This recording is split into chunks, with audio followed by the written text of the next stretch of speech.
What's up, you guys? Welcome back to my channel. We're outside in the outdoors because I'm doing a little bit of house renovations, so it's way too noisy and I really want my partner to really crack on with what's going on, and I don't want to delay anything, so that is why we're outside in the outdoors. I'm actually in my local forest. This is called the Stade, in my local French village, and this is kind of like where we come to hang out, play, kick a football around. This is where I come run.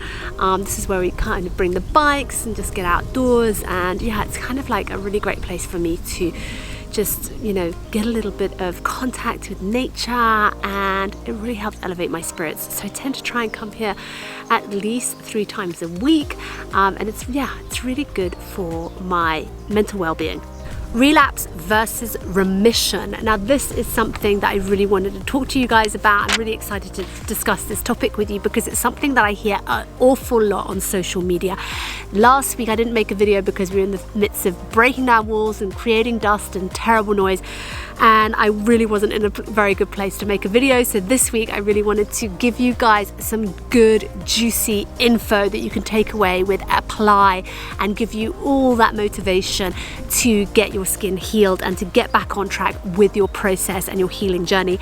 And I really wanted to discuss relapse versus remission because I had a good chance last week of really engaging on social media. It's been a really long time since I went online and I started really exchanging and engaging with a lot of you guys on the Eczema Facebook group, a lot of you guys on Instagram. I got tons of messages, so I got to go through all my DMs and really respond well to everybody, and there was a definite trend and pattern with the majority of you, and that is that you have been in remission for quite some time and then all of a sudden you're relapsing.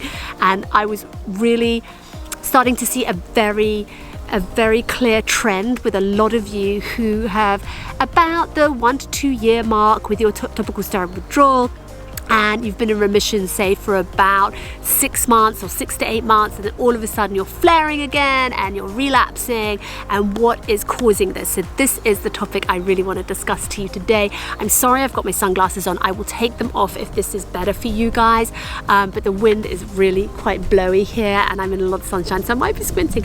But anyway, let's get into it. What is up, you guys? Welcome back to my channel. My name is Leila, and on my channel I discuss everything relating to steroid addiction, topical steroid withdrawal, lifelong eczema, any other skin inflammatory condition. This is the channel to be watching.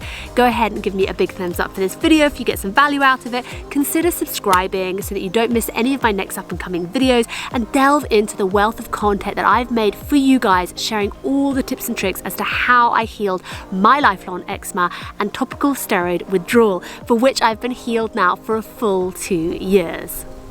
For those of you who are new to my channel, I am not a medical practitioner. I am simply sharing my experience as to how I overcame my lifelong eczema and TSW with you guys, so that you have some good information that you can take away with from somebody who's had that experience, so that you can make that decision on your own to see whether or not it is suited to you. So why is it after all these months and perhaps even years we've been fully healed and now we find ourselves relapsing and back into another flare? So this is when we need to really look at our journals, and I think journaling is so important for everyone, even if you don't have any skin conditions, but it just allows you to look at a time frame, or at least if you don't journal, then try and think back to the moment or what happened, but almost like a week before your skin decided to go into decline and started to flare up again. Because this is really important, because we really need to understand what was going on in your life, be it environmental, be it lifestyle, be it diet, be it whatever it might be. What changed? That's the question you need to ask yourself. What has actually changed? What have I done differently in that moment leading up to the day in which I came about a full flare? You guys, please comment down below and let me know if you have experienced any relapse in your healing journey, if you've had remission for long periods of time and all of a sudden you're flaring and you don't know why. Let me know down below and let me know what you think might be causing it, as I'd love to hear from you. Now, some of us can literally go from having healthy, happy skin one day to the next day waking up for a full flare, or you could be like myself, where I start to really tune into my body and I can see little trigger signs, but that has become a long-term practice that I have managed to train myself to do. And before TSW, when I just had chronic eczema, I never really knew my trigger signs, and it's something that I'm really grateful for having done when I was going through my TSW, was to be able to read those early warning signs. And those early warning signs can be things like constipation, not having your regular stools. It can be having just very mild itches in certain areas, such as inside your fingers, which you might think that's just from soap or something, but it could actually be an underlying trigger cause. But your gut is probably the best indication of understanding what's going on the inside and what is causing that inflammation, which is putting us in a relapse. Stress. Now, I know we talked about life changes, but I really want to delve into a little bit more into stress and to what your stress triggers are, and if you know them, and if you know what to do when you're in a stressful situation, how you can calm yourself down, how you can alleviate that stress, what you need to do. And for me, if I find myself in a stressful situation and I might be having a dispute with somebody, then I tend to try and alleviate my stress with exercise. And I know I've talked a lot about exercise, you guys, because it's one of my favorite things to do, but it's something that I've really developed recently, and really since healing my TSW and going through my TSW experience has really allowed me to value my physical well-being as well as my mental well-being, but my mental well-being overall. And I think this is why exercise for me is so important, and it's so vital for me to, include in my everyday life, because I really do not have mental balance and well-being without exercise. I never used to exercise before TSW. I only really started to exercise about halfway through my TSW healing, and I have to say I think that accelerated my healing, because for me, I like to exercise in the cold weather. I tend not to exercise very much in the hot weather, but it does really help with my stress levels. It helps with my mental well-being. It really does give me that balance that I need, and I think it's just the connecting with nature at the same time. But running is my number one thing. Running I absolutely adore, and I'm a terrible runner. I am not a good runner. I can barely run 3 kilometers, but the fact that I get out there and I do it is just wonderful for me. It's just all about getting out there and doing it. And one day I'll run 5k, but I'll get there one day. But at the moment I just at 3k mile mark, so and that's good enough for me, because it's all about the breath work and the just zoning out, and it just helps clear the mind, and that's what it's all about when it comes to stress and mental well-being. But that is something that you need to ask yourself. And lately, since we've been doing our renovations, so we're on week 2, we're on like day 8 or something like that, I haven't run, and I can feel the stress building up on me because I haven't been running. I've been going to my yoga, but I haven't been running, and I really think that tomorrow morning I need to go for a run, which is perfect because the kids are not at school and my partner is home renovating, so then I can get up early and go for that 7 a.m. run, and really help bring down that stress level and also balance the gut, because obviously your mindset and your gut are completely related. And maybe that's the reason why sometimes my bowel movements are a little bit more sluggish, like they have been this week. And I'm going to talk about diet next, because that is truly important too. So next up is diet, and I know you guys are always waiting for me to talk about diet, and everyone's so sick to the back teeth of me and my diet, but diet obviously is the key to healing, in my opinion, and getting your gut flora balanced and really eliminating any of that leaky gut syndrome, as well as your liver, and we'll talk about liver next as well. But getting your gut balanced and right, and eating the right things, and that's another sort of side point of doing this renovation, is that we don't have a kitchen to cook from. We're eating out of an air fryer, which is kind of gross. We've got the microwave, we've got the air fryer, and then we've got the barbecue.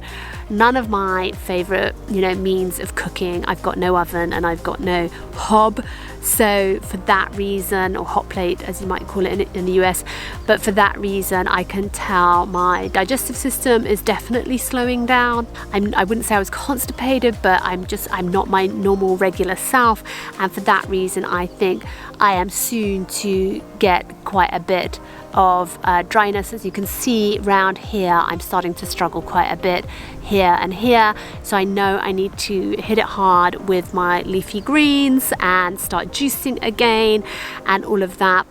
But it's just kind of like a tricky week at the moment, whereby I just have to do the best I can with the facilities I've got, and then once the new kitchen's installed, I'll be happy as day, so that'd be great.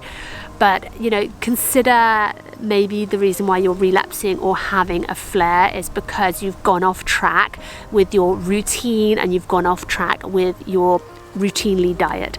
And in order to overcome this, we need to revert back to our leafy greens, reverse back to our omegas and our flax seeds and all those good juicy foods that we need to keep our skin happy and healthy.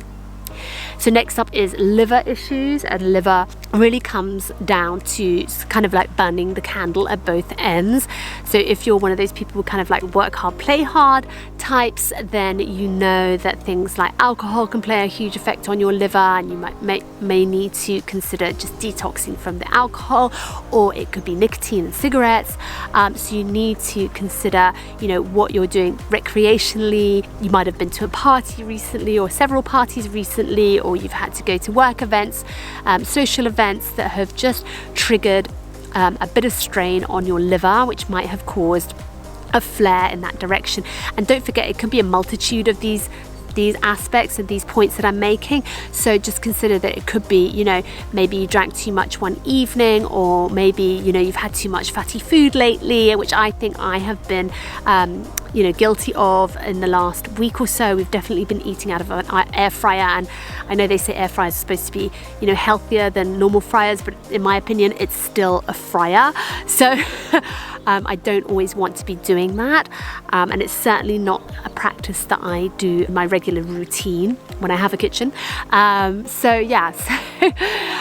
Next up we have hormones, and hormones is really interesting because, you know, if you have a change in hormones, and this could be for those of us who are having hormonal issues, or we're coming about hormonal change in our lives, be it premenopausal or menopausal, or you might find that you have hormonal issues such as Hashimoto, and this could be creating a little bit of imbalance as well in your gut, an imbalance overall, which it might be triggering a flare and relapsing. So you need to make those considerations and perhaps talk to your medical practitioner or holistic practitioner about your hormones, maybe get some hormone testing, find out what the cause might be, and find out the main cause of that imbalance, so that you can really rectify that and get back on track. And back into the healthy remission that you were once before. And another consideration that you can also take into account is the fact that sometimes when we are going through pregnancy, that we are completely in remission, and we might have been in TSW at the beginning, or chronic eczema at the beginning of our pregnancy, and then at the end of the pregnancy you've relapsed and you're back into a flare.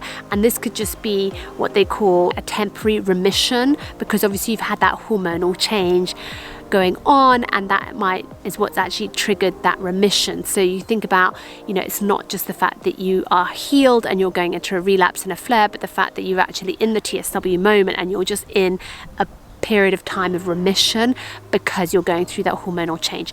So you need to also make that consideration, and it can be vice versa. You might actually be more chronic with your eczema during pregnancy, or you actually might be completely in remission. It just depends on the individuals. So another thing to consider is your day-to-day products that might be too harsh. Have you picked up a new moisturizer? Are you using a different cleanser? Has somebody given you some products or makeup as a present? You know, there's these sort of things to consider that might be attributing to perhaps some inflammation in your liver, which might be allowing you to flare on your skin. So do take that into consideration, your hygiene products and your makeup and so forth that might be triggering these flares. So just ask yourself always when you're flaring, what has changed?